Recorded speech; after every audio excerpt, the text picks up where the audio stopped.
செழிப்பான வாழ்க்கைக்கு விரோதமாக இருக்கிற எல்லா இருதயத்தில் இருக்கிற கட்டுக்களையும் கட்டவிழ்க்கும். எத்தனை பேர் ஆமேன்னு சொல்றீங்க? உங்களுக்குள்ள இருக்கிற நுகங்களை முறித்து எறியும். எத்தனை பேர் ஆமேன்னு சொல்றீங்க? இன்னைக்கு நிறைய பேருடைய வாழ்க்கையில செழிப்பு இல்லாததுக்கு காரணம் மனதுல செழிப்பு இல்லை.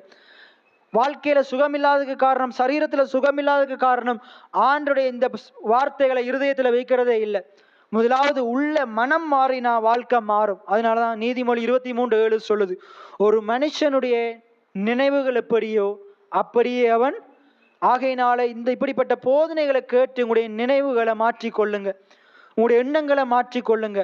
ஆண்டவர் உங்களை எப்படி வாழுகிறார் என்று விரும்புகிறாரோ அதை அறிஞ்சு கொள்ளுங்க. ஆண்டுடைய பரிபூர்ண சித்தத்தை அறிஞ்சு கொள்ளுங்க. நிச்சயமா உங்களுடைய வாழ்க்கை செழிப்பா மாறும். நீங்க செழிக்க செய்கிறத யாராலும் தடுக்க முடியாது.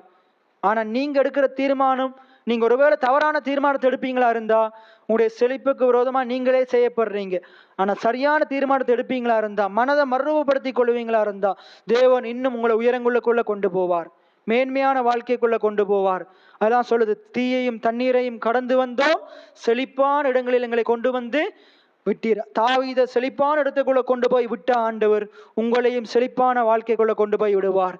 காலேப் யோசுவாவை செழிப்பான கானானுக்குள்ள உட்பிரவேசிக்க செய்த ஆண்டவர் இன்றைக்கு நீங்களும் காலேப் யோசுவாவை போல பேசுவீங்களா இருந்தா, விசுவாசிப்பீங்களா இருந்தா, நீங்களும் அப்படிப்பட்ட கானானின் வாழ்க்கைக்குள்ள உள்ள போவீங்க. எத்தனை பேர் ஆமேன்னு சொல்றீங்க? உங்களுடைய வாழ்க்கை ஒரு குறையும் இல்லாத வாழ்க்கையை அதி சீக்கிரத்துல ஆண்டவர் மாற்றுவார். இப்பொழுது காணப்படுகிற தீமைகள் எல்லாம் நன்மையா மாறும், குறைவுகள் நிறைவா மாறும். எத்தனை பேர் ஆமேன்னு சொல்றீங்க? பஞ்சம் செழிப்பாய் மாறும்.